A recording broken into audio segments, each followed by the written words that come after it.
Warning, the following podcast contains coarse language and spoilers for the film and the title of the podcast. Now playing movie reviews in 20 Qs. Hello, you goddamn fantastic people, and welcome to the podcast Movie Reviews in 20 Qs, the show where we review a movie by asking 20 weird and wonderful questions about it. We have a massive episode planned for you guys this week, as we have some very special guests. Joining us is Julio and Alex from the Contrarians. How you guys doing? What's happening? What's news? Hello. It was all a lie. That's all I'm going to say. Howdy. Glad to be here. A first-time viewer of this movie, so I am very anxious to discuss my feelings from... I think I finished it literally 12 hours ago. I was up till like 3:30 in the morning watching it, so let's do it. Oh shit, we bleed for our art, Alex. That's awesome, man. It takes 24 hours to process that ending, so I don't know if you're ready. Yeah, like I said, there was something in this that really took me by surprise that I did not know of, and that my overreaction may have been just due to sleep deprivation and also the several bush lights coursing through the system. I feel like we're going to have to do this episode again when you aren't doping or whatever. We have to get some honest thoughts here. But Julio, you're the one that picked this. This was like a weird suggestion, man. Like most people was like, hey, do you want to come on the show and do something? Yeah, okay, here we go. Here's my favorite film. Sweet, let's do that. But Julio, you were just like, let's do The Village. It's like, really? And you're like, yeah, okay. Well, it was a pretty self-serving pick in the sense that we were in the middle of doing our little M. Night Shyamalan arc on our show, and The Village was not part of it. And we were having so much fun going through movies of M. Night Shyamalan's that we hadn't seen in so long, or in some cases for Alex, like he had never seen. And it was just one of those things where like, why not just seize the moment and before we forget what this feels like? Because we ended up that arc kind of high on Shyamalan. We were both pleasantly surprised by our rewatches of Signs and The Sixth Sense, and The Village is one of those movies that kind of is right there in the middle. Mm-hmm. I think where not as far as Rotten Tomatoes, I don't know what its score is, but as far as people's appreciation, a lot of people are going to tell you that The Village is where it all went wrong, and a lot of people are going to tell you that The Village is great. And I was curious to see where you guys would land, and I was curious to see where I would land all these years later, because I hadn't seen it since it came out. And so thematically, it just felt like it made sense in my life to do it, and I would just drag both of you into it. Thanks, Julio. Thanks. But also, he just released, a new movie that I haven't seen and I probably won't watch for a while. Don't. But it's called Old. I haven't listened to your episode. I know you did one. Yeah. But... Yeah, we did. I did an episode where we watched The Thing. I also did an episode on Sixth Sense where we watched The Thing. So if you listeners want to hear my thoughts on that, you can go check that out. If you aren't planning on watching this film, but you want to listen along to our podcast anyway, the basic plot is going to be given to you by whoever's watched it the most recently. And Alex, you've kind of told us directly that you're the one that watched it the most recently. I mean, I watched this 5-6 days ago. So, Alex, why don't you hit us with a brief plot of the film The Village? I'm just going to plagiarize my work right here and just go straight from the Google machine, because my plot synopsis would get me all over the place. An Amish-style community lives cut off from the outside world by the woods in which they believe dangerous creatures exist. They have an uneasy truce with the creatures. If they stay out of the woods, they are left unharmed. When one of the young villagers becomes ill, the boy who loves her ignores the elders of the village to make a bid to the next town to fetch medicine. And also, Bryce Dallas Howard is blind. I added that last part. I did not see that Amish coming. Community? Well, I mean, I guess we know that it's not, but it's... I don't know if you remember the first time you watched it, Sam, but did you think that it was an Amish community, or did you just think that this was happening way back in the day? I thought it was happening way back in the day, and then shit started like not making sense to the point that I was like, nah, something's going on. I mean, first of all, it's Shyamalan. Like, he can't help but have a twist in the film. Yeah, it's not Amish either. They're just based on the wardrobe and like the obviously even just things like facial hair on the men and shit like that. So, I don't. Google, you led us astray here by saying they're Amish style. I would think if M. Night was on here with us today, he would say the intention was to make it seem like it was, like Crucible era times and shit like that. So. Yeah, that pretty much sums it up. Scores for this film, 6.5 out of 10 on IMDb, 43% on Rotten Tomatoes, 4 out of 5 on Common Sense Media. I don't know why that is on there. It's normally fucking Metacritic, but anyway. Yeah, so that's the scores, and we'll get into ours. But first, a little preamble. If you haven't heard this podcast before, what we do is we review a movie by asking 20 questions about it. We start with 10 that can be applied to any film. We then move through 3 personal questions before finishing on a listener question or a Patreon question, and a certain Patreon question is going to finish this one. But the one we start with is the compliment sandwich, which is one thing good, one thing bad, and one thing good about this film. If we feel positively about it, or if we feel negatively, we give it a shit sandwich, which is one thing bad, one thing good, and one thing bad. Prerequisite being a score over 5,000 out of 10,000 or under 5,000 out of 10,000. And Julio, why don't you lead us off? All right. This is going to be a compliment sandwich. And my first piece of positive bread is the love story. I think that the love story between Joaquin Phoenix and Bryce Dallas Howard actually works. And that was a big surprise when I was rewatching it, because in my memory, and even as I started watching, it was like the Joaquin Phoenix character is so closed off. I'm like, there's no real chemistry. But then as their interaction developed and it finally built up to that big monologue, I would say his Oscar clip where he finally expresses his feelings, I'm like, I'm into this. I want this to happen. I want them to succeed. And I'm really bummed that he's going to get knocked off the movie, in a few more scenes. So easily, I think the most romantic thing M. Night Shyamalan has written or directed. I mean, I don't think there's much competition, but even something, there's kind of a love story running in the background of The Sixth Sense, and also kind of a truncated love story in Unbreakable. So, I mean, I think that he's dabbled on that angle of storytelling, but this is just off my memory the most at the forefront that a romance has been in his movies, and it works really well. Yeah. The bad is the ending. The contrivance of the ending is just too much. Like, I mean, we've discussed, and this is, I mean, I think everybody that's talked about M. Night Shyamalan's career and his twists probably has talked about just how the twists might be surprising when they first happen, but then upon reflection, you start poking holes. And this is an example where the holes are just too big, at least for me.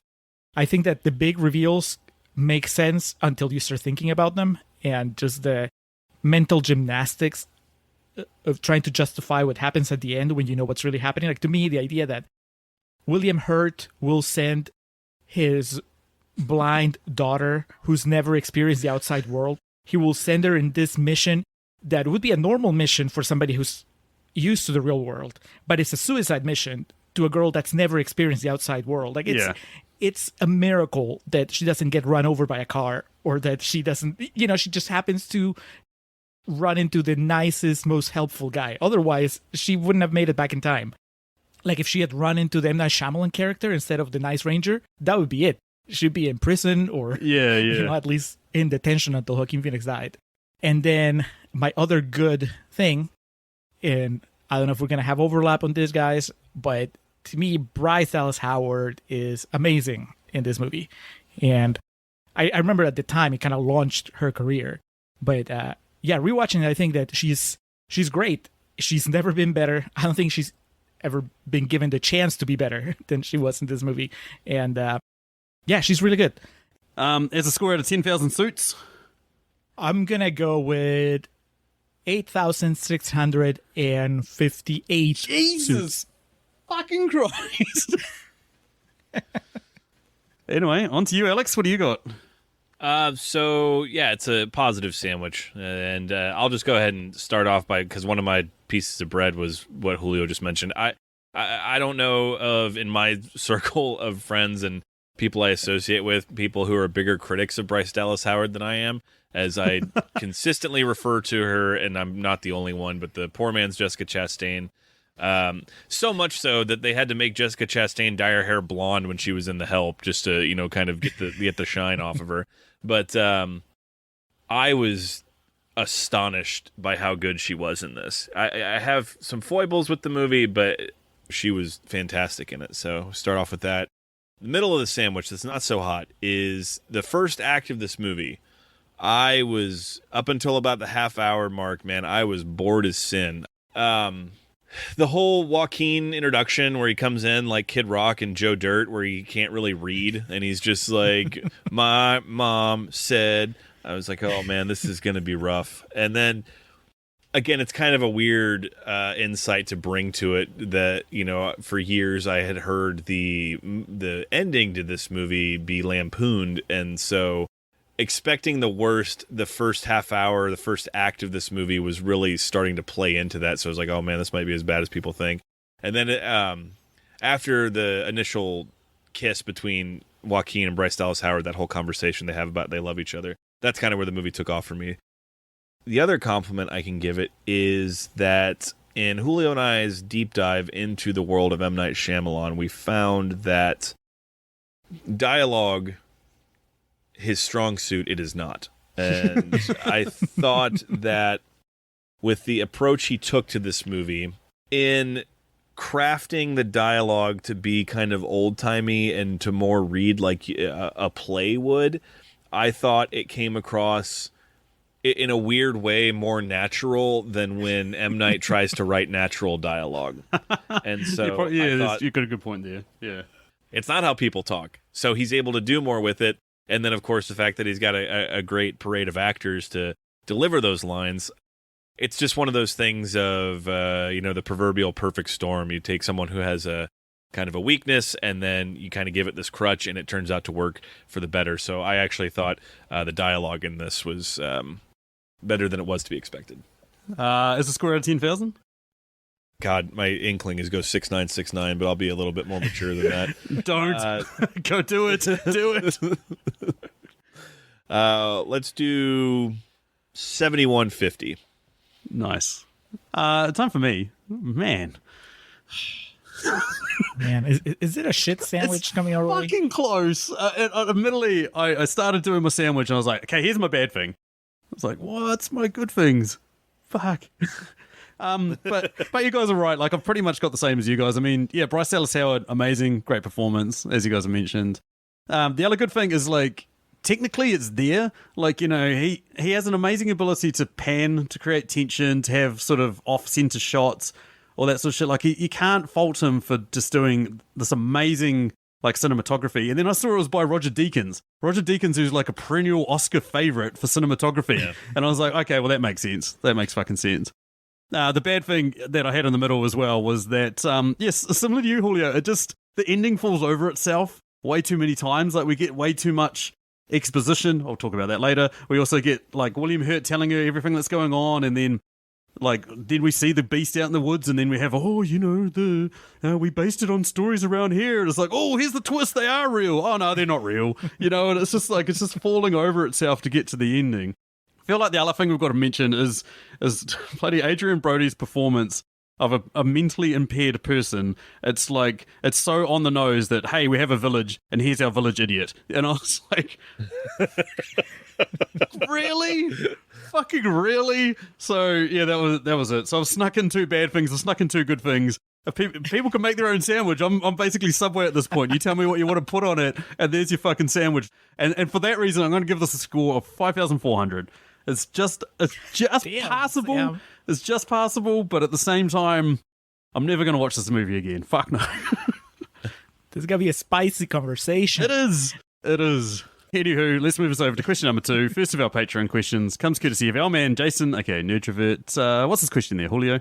Nerdrovert asks, at what point during the movie was the best time for a bathroom break? I would say the wedding. Which, I mean, it's entertaining enough, but there's a lot of dancing and there's a lot of just kind of inconsequential interactions. You can walk away when Bryce Dallas Howard is hugging Judy Greer, and her husband is like, is she going to hug me that way? Because I want her to wrinkle my suit and so on. Like, you can go to the bathroom.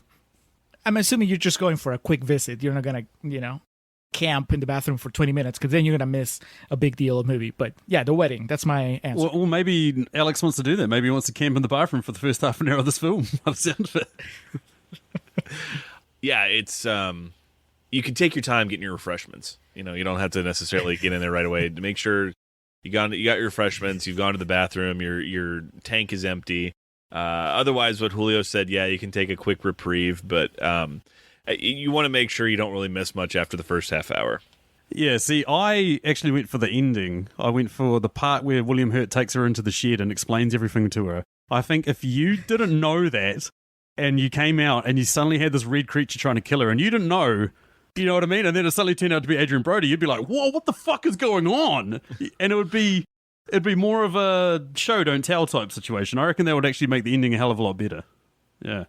A hell of a lot more confusing. Oh, yeah, absolutely. But fucking who cares? Confuse me. I love it. Okay, I thought the spirit of the question was for you to still have an okay experience with the movie, not to completely re-edit the experience. Oh, I love subverting questions on the show, so that's exactly what I'm doing. I was going to say, Sam didn't like the quick detour to the wardrobe closet that scene was.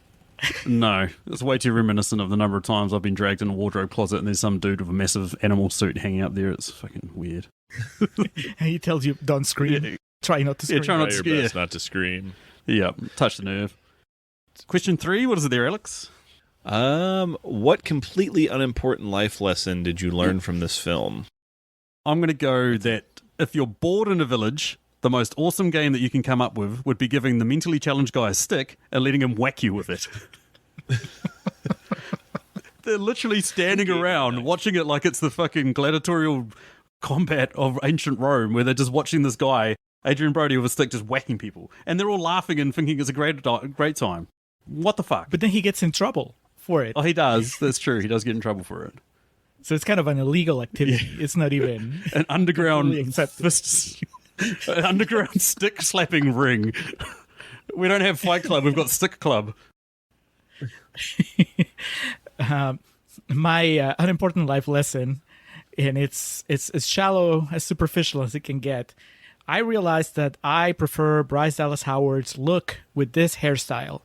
I like I said, it's very superficial. I find her really attractive in this movie, and it's not that she's not attractive in other movies, but such a huge difference, because I can't think of another movie where she has this hairstyle, which kind of wavy and short, and in all her other movies she has like long straight hair, and I'm like, she's pretty but not for me. And here I'm like, she's pretty and I'll fight Joaquin Phoenix for her. Whoa. So good on you, Julio. So there's that. For me, it's that if you have a safe containing extreme secrets or documents that could completely collapse a society that you've created, don't leave that safe out where everyone in your house can see it and wonder what's in it. I think that's a pretty simple message, because that Joaquin's just like, what's in your box of secrets? Sigourney Weaver, oh, that? Nothing. She didn't even put a fucking quilt over it. It was just there. She makes it worse. Yeah, she makes it worse. She makes it fucking worse. Like, at least the other couple had hidden one under the floorboards, you know, or hidden the suit under the floorboards. Like, at least they knew you hide it out of sight. You don't fucking hide in plain sight. Fucking bullshit. Question number 4. This one is... this is one of our usual questions now, but I mean, it's very topical for this one. So, a la Sixth Sense, what character could have been dead the whole time and no one knew? Okay, so this is why this is appropriate. And I don't know if you guys had the same experience, but it took me almost the entire movie to realize that William Hurt had a wife. My answer as well, but you go on, yeah. Like, I thought that I'd misheard, because at some point, Bryce Dallas Howard, who's William Hurt's daughter, she tells Joaquin Phoenix, I heard my parents talk about you. And I'm like, oh, so he has a wife? But then there's this whole subplot throughout the movie about how he is in love with Sigourney Weaver. And so, to me, it never felt like it was the story of a man trapped in a loveless marriage yearning for, you know, his fellow neighbor. And the fact that you never see the mom interacting, like having any serious interaction with Bryce Dallas Howard. So I thought he was a widower. And but then towards the end of the movie, there's a moment where you see him with, I guess, a woman that's his wife, and he has a wife. She just has zero impact in the movie. She does. Like, she's sitting there on the council, and I think there's that bit where he does the big speech about how he's going to let her go, and Brendan Gleeson sort of challenges him about it and all that sort of shit. And so I was the same as you, man. So I'll just jump in here to Alex, and I was thinking, if he's so stricken by grief that he still sees her in these places that she used to be, and that's the reason why he doesn't want to sleep with Sigourney Weaver, because he doesn't want the third person watching him, you know? Like, his wife just go, what the fuck are you doing? You fucking asshole, you know what I mean? I was like, yeah, that makes sense. But yeah.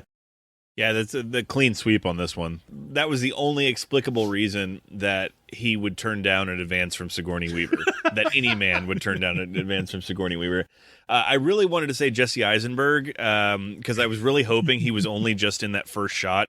But no, there was that scene where he was interacting with the other local boys, the young men in the town. So could not answer. I think his character's name was Jameson, but clean sweep on this one. William Hurt's wife steals the show as far as the dead person. Awesome. Absolutely. Question number 5 was there, Julio? Number 5 is, what deep philosophical debate arose in you during this film? To me, it's the idea of, Socrates' is this noble lie.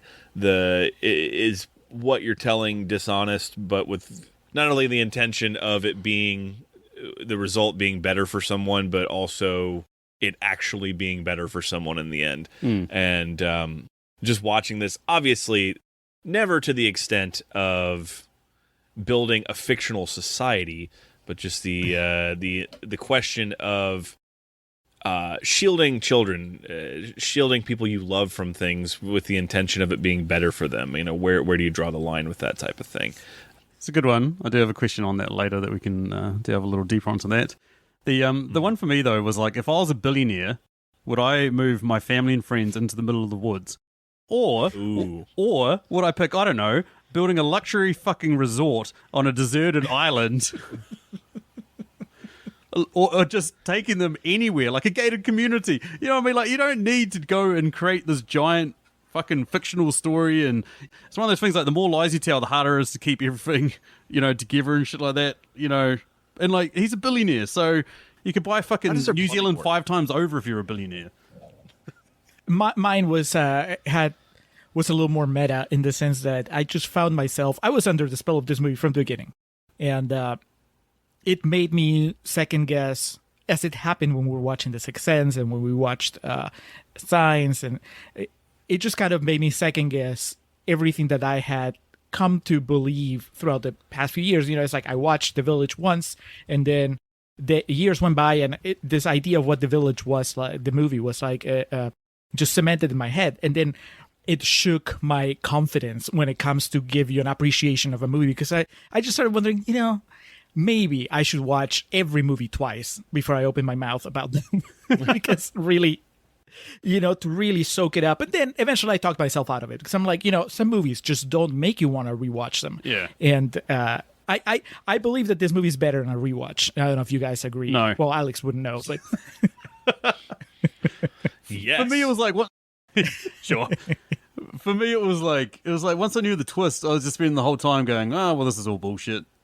I think that in this case, it's not so much the twist of like, oh, it was modern times and whatever. It's the midpoint twist, which to me has always been the real twist of The Village, which is that Joaquin Phoenix is not the protagonist. Yeah. And knowing that he was going to get stabbed and basically just put in a coma halfway through the movie made those scenes between him and Bryce Dallas Howard even more poignant, because I knew that we were heading towards tragedy because he finally expressed his love and all that. So that made the beginning of the movie more powerful for me. Yep, fair enough.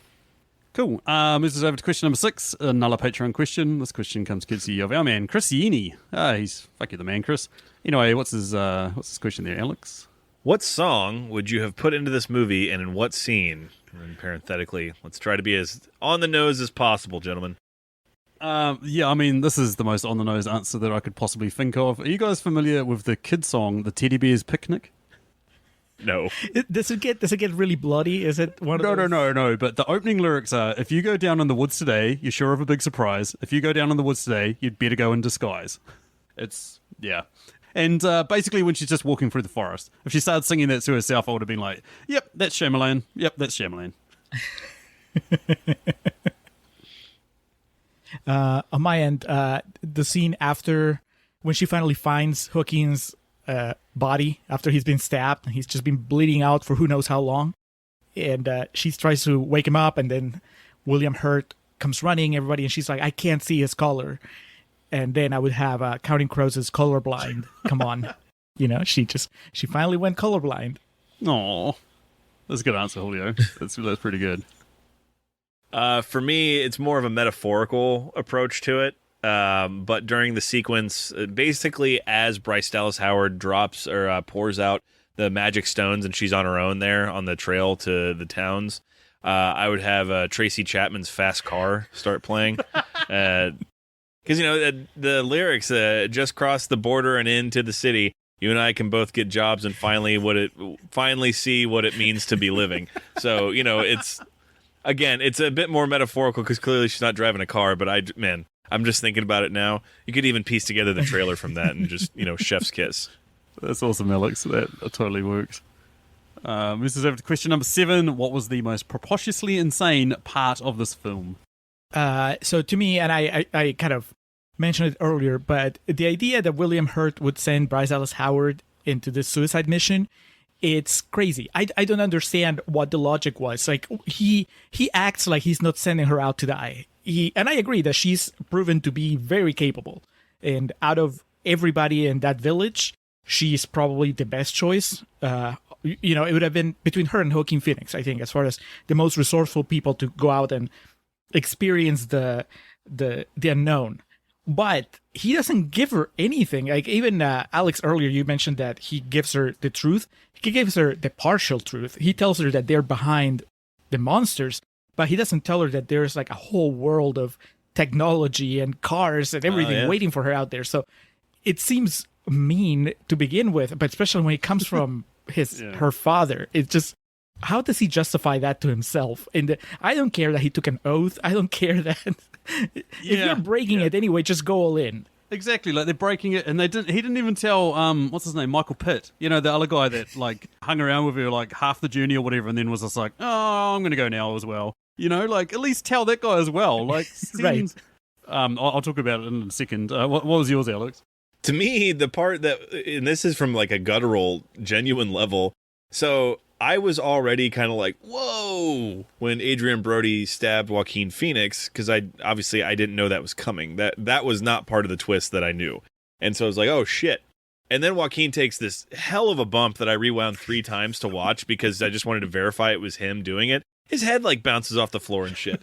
But anyway, that's not the part. The part is Adrian Brody goes to leave and then he comes back in and then like tomahawk style comes over the top with the knife into Joaquin Phoenix.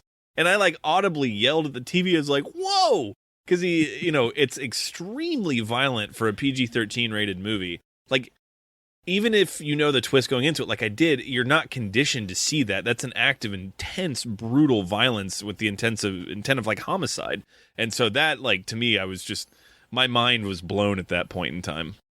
I agree. Like, we've gone from crime of passion of like stabbing him and then running away to just fucking straight desecrating the corpse. It was like, yes. And he's kind of laughing while he's doing it. It's just so disturbing. I think, at the risk of, kind of jeopardizing what we talked about with his character and his portrayal earlier, that's the part that it all comes together because he's just in this deranged mode of, kill. And so, yeah, that to me, I was not ready. I was not for that. Yep, fair enough. The one for me sort of followed on from basically what Julio was saying, that these village ranger stations have every single fucking piece of medicine that you could imagine for fucking way to go. But then that she could make it all the way there and make it all the way back. Like, they see it's a half-day journey. Like, honestly, like, fuck, if this film had just ended on a title card of 3 months later, and there's her corpse just like in the fucking middle of nowhere being pestered by animals, I would have been like, yeah, that makes sense. Like, she's incredibly handy capable, don't get me wrong, very capable, but like, he's basically said to her, hey, follow the stream and then follow this road and you'll be sweet. It's like, how do I come back from that? Fuck. Moves us over to question number 8. Also a Patreon question, comes courtesy of our man Dan Brennick of Netflix and Swill, an awesome podcast that covers everything Netflix related. What's this question there, Julio? Question is, what character is the true MVP of this film? I'm not going to repeat myself too many times, but it's definitely Bryce Dallas Howard for like the reasons I've already laid out, and she is definitely the glue that holds the movie together, and her performance is the best thing I've ever seen come from her. So, BDH all the way. Fair enough. You've stolen my thunder a little bit, Alex. I was going to say it's a toss-up between Joaquin Phoenix saying no to Judy Greer throwing herself at him, or William Hurt turning down Sigourney Weaver. Holy shit, that takes some, I was going to say balls of steel, but probably non-existent balls to turn down Sigourney Weaver. Fucking Jesus. See, I went away from the obvious picks because I figure I'm talking about Bryce Dallas Howard so much in this episode. I'm gonna throw some love to a minor character, and I went with Brendan Gleeson. Yes. Who he's very low key, doesn't really get many moments, but at that climatic meeting between the elders where William Hurt is saying like, listen, I sent her and these are my reasons, and then everybody around him is just shaking their heads, and then Brendan Gleeson very calmly goes, he has a little speech that basically amounts to saying, fuck it, we had a good run, whatever happens. Yeah, the fact that he would just resign himself to, it was fun while it lasted. It's just yeah, let her. If she has the power to bring down this big lie we've concocted, so be it. So be it. Yeah, absolutely. To quote a recent movie Alex and I did, "Que sera, sera." That should have been my pick for a on the nose song. Yes. Oh, that would have been perfect. Anywho, question number 9. What is it, Alex? Question number 9 is, what character just clearly needs to get laid? I tried to stray away from the obvious answer because there's a very obvious answer. We probably all have it. Yep. Thank you. Yep. The other one I went for was the guy I mentioned, was Michael Pitt's character, the dude that's spending his nights sitting up in a fucking guard tower watching out for red creatures, and like that's his entire existence, and then helping her out. I don't know. I feel sorry for him. Maybe he's getting laid by himself, but he needs to get properly laid, I think. His name is Fenton. Yeah, it's going to be a hard time getting laid with that. I don't anyone yelling that name out at the height of passion. I realize there's 2 obvious choices, maybe 3, but I just went with the first one came to mind, which is William Hurt, who's pining for another woman. He's married, obviously not happily, but not so unhappily that he would just have a clean break and go off with Sigourney Weaver, who clearly is okay with the idea of hooking up with him. Yeah. So, William Hurt, I think that maybe this movie would go in a completely different direction if he was not so preoccupied with desiring Sigourney Weaver. Because then maybe he would have a clearer head and he'd be able to fully commit to the cause. But in this case, because he has the hots for Sigourney Weaver and Sigourney Weaver's son's life is in the balance, I think that tips the scales in the end. I mean, clearly it does, because there's a whole scene devoted to that rationalization. So I'm going with William Hurt. Fair enough. And I'm going on the other side of that equation with Alice, Sigourney Weaver, because they have founded this village just based on pure morals and principles, and she is yet still so horny that she attempts to move in on a married dude. She tries to kiss him, and he has to turn away from her. She needs it. Alice needs it, and she needs it now. Mommy's making a salad, and she needs it. Absolutely. And the craziest part is like they've got nothing to do. She would be best friends with his wife. You know what I mean? Like she would be. Oh yeah. She would know everything about his wife. They've been through so much together, and she's still like, "Oh no, I fucking need to get smashed." God damn it. Did either of you consider Judy Greer at some Absolutely. point? She was too obvious. Yeah. Yeah. I mean, I guess that during the second half of the movie, after she got married, she's probably, hopefully, getting laid. Yeah, that was the only thing that tipped it in favor, was the fact that we saw her at her wedding and how happy she was. I was like, yep, she's consummated her marriage the night before her for marriage. an old-timey village that presumably has no form of contraception. They only have like 6 kids there running around. Just like, hey, what's up? I think Joaquin Phoenix is the contraception. Anywho, moves us down to the final question that can be applied to any film. This question comes courtesy of our man Nick Haskins of Nikolis Kitchen, formerly of Epic Film Guys as well. Go check him out. He's got an awesome cooking podcast. Stacey's going to be on soon. I say that every episode. One day it might actually happen. Anyway, his question is, what type of meal is this film? Pretty proud of this answer. This movie is your last visit to a beloved restaurant before it closes.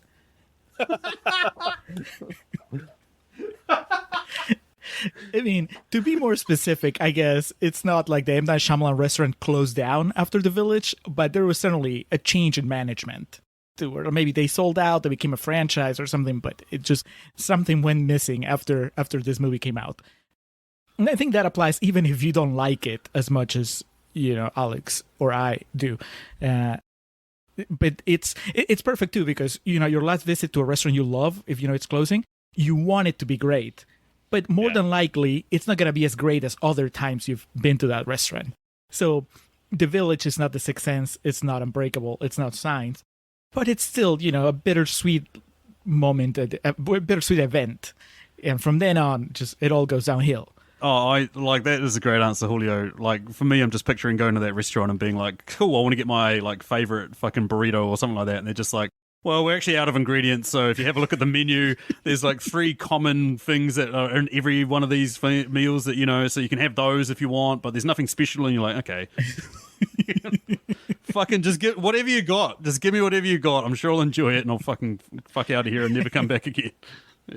Yeah. For me, The Village is a I wouldn't say mediocre, but a just kind of a slightly above average steakhouse experience. Whereas you go in and the rolls and the appetizers, you get kind of a shrimp cocktail that's just kind of like, man, this is a couple days old.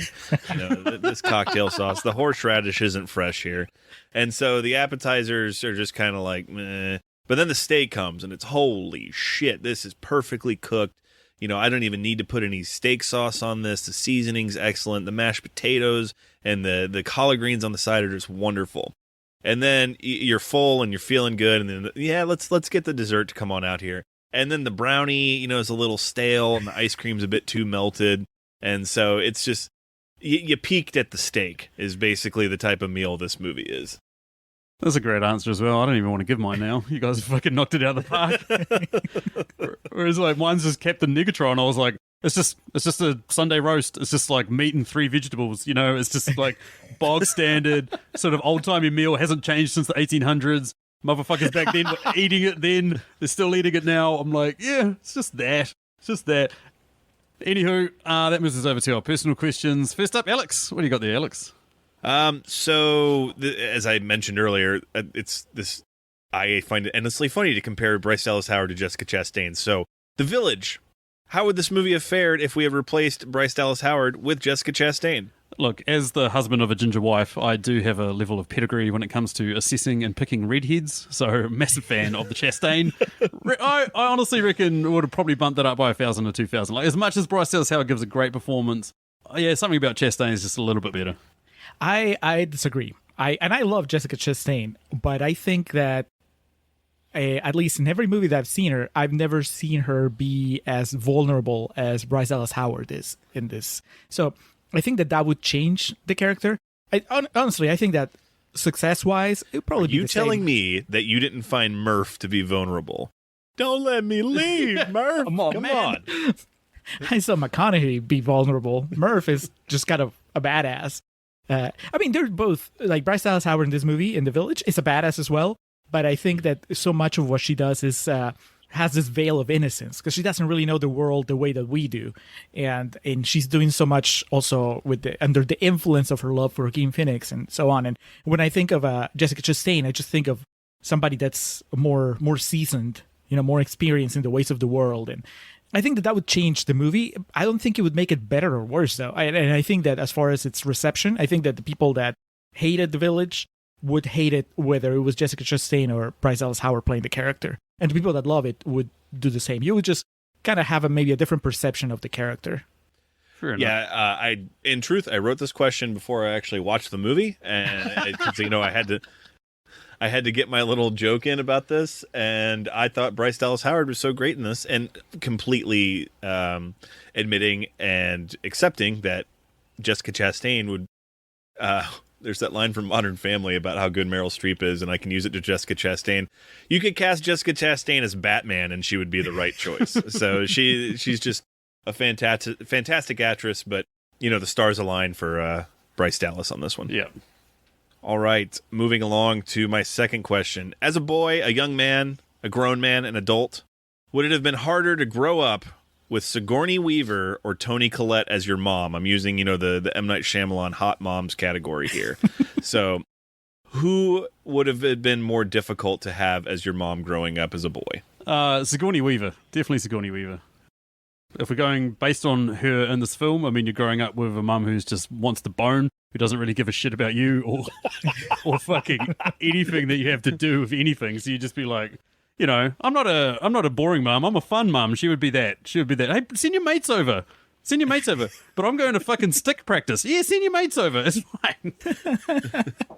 I mean, I have a higher opinion of Sigourney Weaver as a mom than you in this movie, but not by much. I mean, I think that when you put her against Toni Collette in The Sixth Sense, Toni Collette wins.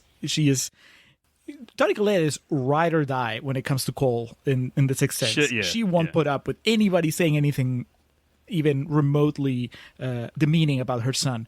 Where, on the other hand, Sigourney Weaver, her son is dying, and she's not going up to the elder saying, like, hey, can we break the oath? Can we go get him medicine? She's just waiting there.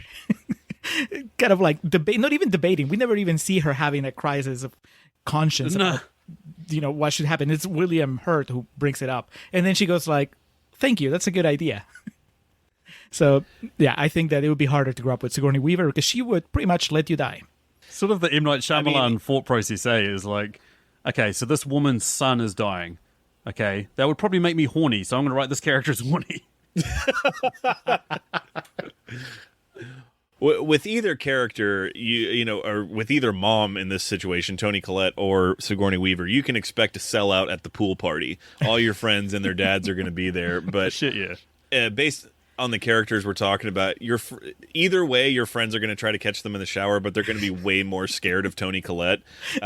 So I think, you know, having Sigourney Weaver would be difficult because she's just so damn motherly. Yeah, absolutely. And then lastly, and this, of course, is a difficult question to answer because you can't really put yourself in the situation of being stuck in Covington. But, you know, in a situation like that, if you are in Covington and you figure out that there's a whole outside world, what would be the first thing you would want to do after you left? I suppose the hardest thing is, like, you've got to imagine coming out of there and not knowing about anything. So it's like the first thing for me was like, yeah, fuck yeah, I'll go to an ice hockey game and I'll fucking get on the piss and all this other shit. I'm like, who am I going to do that with? How do I know about these things? Like, you can't do that. So I tried to strip it back, and I reckon having a shower, because these people probably fucking stink. Like, they probably fucking reek, every single one of them. So having a nice shower and then just like sleeping in nice sheets and then just paving over my entire insides with fried chicken. Fuck yeah. That is the first thing I'd do. Yeah, I was kind of having trouble doing what you did, Sam, just like scaling back to where it would make sense. Because you're right, you come out of Covington and you just don't know what you're missing. So therefore, how do you even pick? You know, you'd have to find somebody basically and go, hey, I'm new to this planet. What should be my first step? And honestly, I would hope that after getting sort of like a summary of, you know, what the planet is like, I would say, all right, get me one of those tablets. Because I think that a tablet, whether it's an iPad or a Kindle Fire or whatever, gives you access to basically the rest of the world in a safe way to where you can experience everything remotely and then make your decisions about what you want to go and experience in person. So, you know, you can check out video games, you can check out movies, you can check out porn, you can do your research on Wikipedia. That was on my list. Spend a couple of weeks with your tablet, and then you can just go out and kind of try some stuff out. I'm just imagining a young, fresh-faced Julio just walking up to some guy on the street and be like, hello, I'm new to society. I don't know anything. What's going on? And just half an hour later, Julio's just standing on the corner saying, hey, apparently if you give me $100, you can sleep with me. That sounds fun. You know? Just Julio pumped out within an hour of being introduced to society. And happy about it. Yeah, it's stoked. It's stoked. Don't know what money is. You don't need to give me that.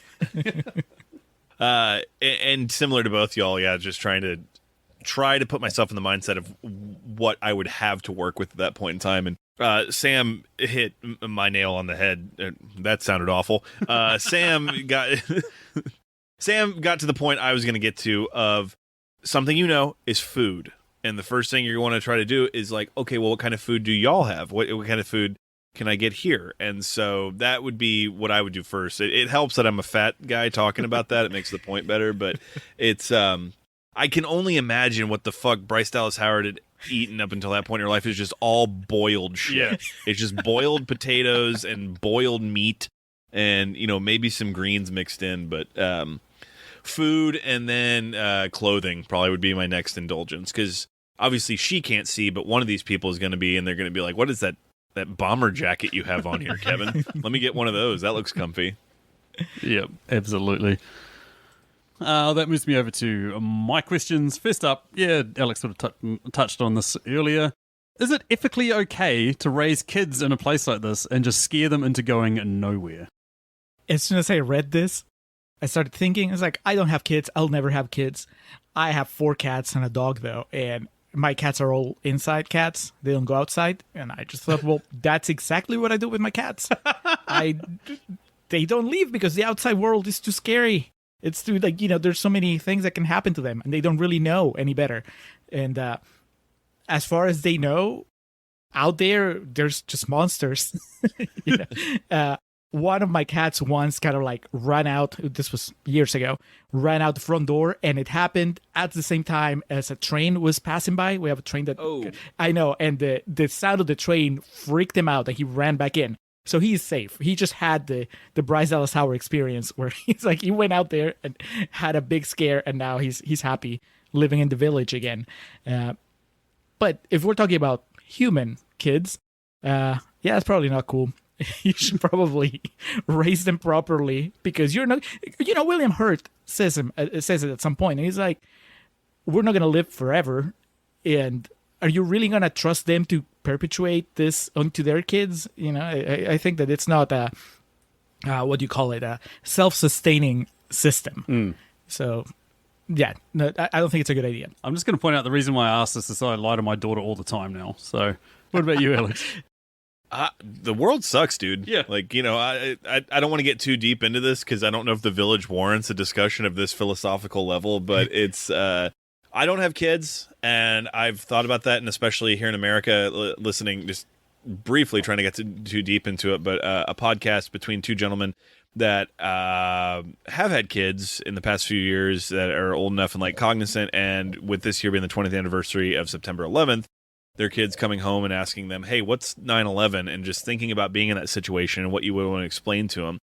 And so, the noble lie does have some merit. Especially with children, and you can so easily overload young people's minds, and so I can understand the idea of wanting not to shield someone but protect them from the shit that is the world that we live in this day and age. Doing it in this fashion is not the healthiest way to do it. Completely lying about the world that resides outside you. It's a much different thing to instill, follow the straight path, be good, be nice to people, be nice to yourself, is a lot different than saying, if you cross this line, this giant red creature with fangs will kill you. And so I think there is merit to protecting a child's mind and protecting a child from some of the evils of the world as long as you can. I do not think it's healthy or ethical to create a fake society to do that, though. No, absolutely. It was funny also because when I was coming up with the questions, I asked Stacey about this. I was like, what do you reckon? Do you reckon it's ethical? And she's like, well, if the other choice is America, then yeah, probably. Okay, yep. Next question. Yeah, we mentioned Judy Greer's character basically approaches her dad, William Hurt, and sort of like, I'm in love, blah, blah, blah, blah, and starts ranting on. I want to know if you guys, would you guys be cool with your daughter coming up to you and saying, hey, I basically want to flash my gash at this guy, and what do you reckon? I'm keen as fuck on him. And when I was writing this, I was like, okay, if it was Joaquin Phoenix, that's something else. But what I know, what about Lucius? What about Lucius as a character? Well, I think that given what the movie has shown us, he is kind of a catch on that village. Yes. He may be kind of quiet, but he's independent. He seems to be kind of a little ahead of all the other guys as far as maturity goes, and we know that he's brave. Because he holds the record on that game where where they test how scared they are of the forest. So in that sense, I would encourage my daughter. I'd be like, that's a catch. Go for it. Interesting. But I would also warn her. But he's probably gonna say no, because that kid. I mean, I don't know. I guess according to the movie, William Hurt was not aware that Joaquin Phoenix had the hots for his other daughter. Because if he was, then that's really cruel that he just let Judy Greer go, make that mistake. But even so, even not knowing that, I'll be like, that kid, he's great, but he's also, I don't know. If he hasn't shown you any interest, this might not be the best approach. Maybe just ask him out. Ask him out for a walk. Yeah. Take it easy. Let's go from there. He's definitely in like the top 20 dudes there. So yeah, he's probably a cat. Yeah, in this situation, obviously, if it was Joaquin Phoenix and it was my daughter now, I'd be like, yes, he's rich. Take it. But, give me money. Given Lucius, I think if I was William Hurt and I know what I know, I would see he's one of the sharpest guys there. Just like Julio said, he's starting to realize that, these walls are completely fictional. So if I was in a position of wanting the best for my daughter, I think I'd be okay with it. Yeah, if she led with like, I'm ready to get dick down, I'd be like, all right, well, let's bring it back a few steps. But I would be in favor of the scenario. Fair enough. You have a daughter, Sam, so you have a very specific perspective, I think. Yeah. To this question. Oh, I don't want it going anywhere near anyone, like anyone at all. So I'm that dad. I'm that fucking asshole dad. Similar to you, Julio, I thought he knows that Joaquin Phoenix's character is such a loner, like loser type that doesn't, or just a loner really. That he knows that he's going to send her there and just have her heart crushed, and it's better to get that, like pull off the band-aid, like have her heart crushed and have her just. Like, within a day, she's marrying someone else? Like, fucking hell. Moving on quickly, but yeah, I can see that. I can see you did it on purpose. A final question for you guys. I mean, sort of danced around this a little bit, but how quickly after the events of this film do you guys reckon society in the village collapsed or fell apart? So to me, there's two ways that this happens, and in both instances, it doesn't take long. One is that Bryce Dallas Howard, I believe that Bryce Dallas Howard can keep a secret from everyone except Joaquin Phoenix. I think that they have such a strong connection that soon after he's healed and he's ready to, I imagine she'll be like, he's ready for the truth. She's going to tell him. And once she tells him, that's it, because Joaquin is not going to stop. He's just want to go out. He'll want to go explore the world. And then once that happens, everything collapses. Yeah. So that's one scenario. But then the other one, which is just as likely, is that ranger that she interacted with, he seemed like he was smitten with her. He knows there are people living in there. He doesn't know how many, but he knows that Bryce Dallas Howard lives somewhere in there, and he has all the technology, so he can easily just cross the border the other way, go looking for her, and then show up at the village and find Adrian Brody's dead body along the way. Yes. His body will be the scarecrow, basically. Just fucking like, well, I'm not coming in here. Fuck that. But yeah, he show up with his technology, and then how do the elders explain this? And then I think it's over. Yep. Yeah, I mean, as soon as Bryce Dallas Howard got back, and she probably started telling people that there was this strange, banshee on the moors type thing, and they're like, that sounds interesting. But I don't know. They did a really good job of fear mongering with the people there, because those two guys they sent, I think that their village is so entrenched in their thoughts that they wouldn't even believe the truth. Ooh. I think Bryce Dallas Howard's just one of the smart ones, and the other ones just might be, I don't need to wear a mask, I'll be fine. That vaccine is the devil's serum, I don't need that. And so I think it's a 50-50 chance that it either stays the same or within a week is rated. You see, for me, I was like looking at the practical side of it, because they're like their buildings will start falling apart. They've got like candles and shit light up all their houses. Like, how much supplies do they really have? Like they're going to have to get to a point where somebody's going in and out and bringing supplies back. And as well, like the breeding stock, of this population, like how quickly are they going to be inbred? Yeah, no shit. Well, even like the meat supply, I mean, I understand there's an expression like, fucking like rabbits for a reason, but at the same time, how many pigs are there? They sacrifice whole pigs at a time. Yeah. I don't understand how the rations work there. Exactly. Absolutely. Julio, over to you. So my first question is, first we had Kate Hudson in Almost Famous, then we had Bryce Dallas Howard in The Village. how would you complete the trilogy of actresses turning a fantastic performance early in their careers, then being underutilized in Hollywood? So, and this is completely genuine, as I've stated many, many times. The difference with this answer is it's almost entirely her fault, not Hollywood. And that is Katherine Heigl after her performance in Knocked Up. Yeah. I thought Katherine Heigl was just fantastic in that movie. And in a situation where she was set up to be overshadowed, because that entire movie, more so than almost anything Judd Apatow ever made, was the Apatow crew. She was the one outlier in that. And then she was like the best performance in it. So that's one that always comes to mind. But like I said, she's supposed to be just an insufferable twat, so I think that's pretty much on her as much as anybody else. But she is definitely one that comes to mind when you bring up that Kate Hudson and Almost Famous, and now the Bryce Dallas Howard and The Village aspect of, man, they were great in this and never really rose to that level again. I'll give the least known, and then I'll give the more well-known ones. So yeah, less well-known one was Anna Paquin was amazing in a New Zealand film called The Piano.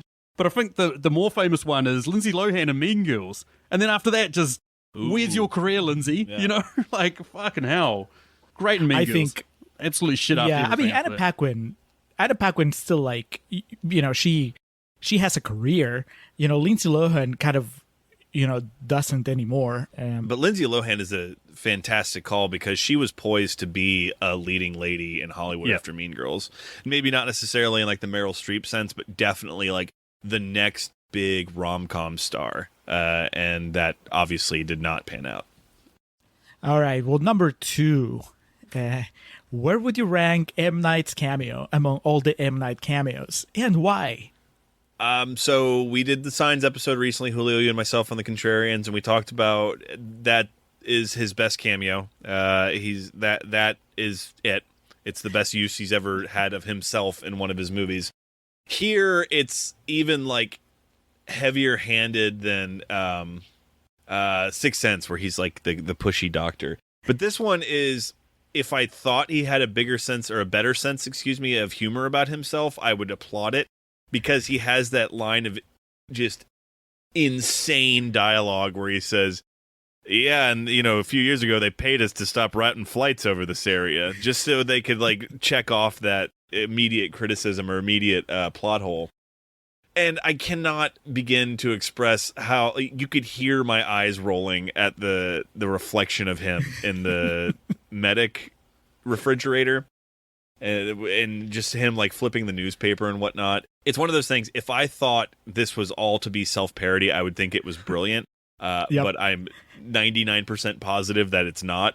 And so for that, I got to say this is in the lower tier. He needs to stick to what he did in Signs and just kind of be the almost the bad guy that brings the good news. I just wholeheartedly agree. It's just it was he got to the end of the film and he was like, okay, what are some plot holes going to be in this? Cool, I'll put myself in there. I'll explain everything so people can't call me out on my shit. And then, people really want to see me in my films. People go crazy for this. So what I'll do is I'll just have the window in the fucking case just slyly come out, and then it reveals me, and then people will be like, oh my god, what a twist, fucking terrible. And Julio, my answer when I wrote this down, I was just this is like asking me what my favorite smelling dump I've ever taken is out of all the dumps I've ever taken in my entire life. Because he's never been good for me. He's never been good. Signs, yeah, probably. So, yeah, check it anywhere. As far as I go, they're all the same, basically. So, yeah. I think there are worse ones because this, as bad as it was, is just, I don't know, 5 minutes tops, maybe even less. And whereas Lady in the Water, he plays a character. So, maybe that one doesn't qualify as a Shyamalan cameo. That's a Shyamalan part. But this is really bad. And I think that it's a combination of plugging up potential plot holes. It's just exposition delivered artlessly. And then it's just clunky. The newspaper that he's reading, I don't know if you guys noticed, but it's all bad headlines, headlines of bad things happening to people. It's we get it. The outside world is so bad that William Hurt and his people retreated from it. But it's we didn't need it. We didn't need that. It's just bad on every level. So it's definitely among the worst. Low tier Shyamalan cameos, which is most of them. Like similar to you, Alex, cringed my fucking face off. To the point that Stacey was like, "Are you having a stroke?" And I was like, "I fucking think I am." Like, it would be bad even if you didn't know that that's him. Yeah. You'd be like, why did they cast this guy that's clearly not as good an actor as everybody else? Yeah. Why did they give him Exposition these in this? lines? Yeah. And finally, my number 3. Why do you think the elders decided to use old-timey speech in their new setup? Were they all Renaissance festivals enthusiasts, or was that a specific William Hurt kink? So I honestly think it was just a lapse in judgment by Shyamalan that, turned out to work in his favor. I think it was, one of those blessed mistakes. Happy accident. Because happy accident. That's the phrase I was looking for. Because like I said earlier, it works out for him in the better because he's not very good at writing dialogue. And he's not good at making people talk like people talk.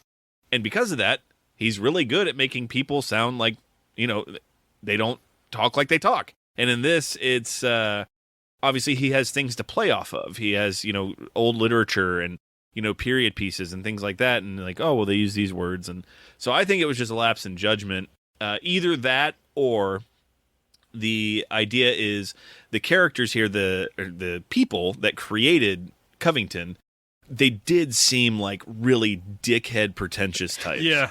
And so I think they wanted to adopt a language for a bygone era from when it used to be better type thing.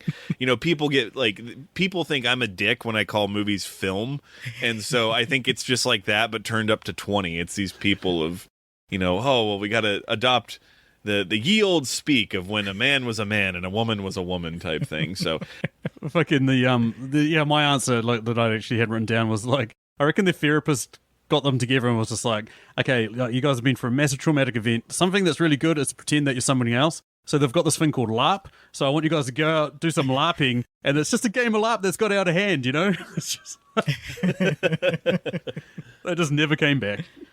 Yeah. Anywho, that moves us down to our final question. Also a Patreon question, but we'll give reasons for that after we answer this question.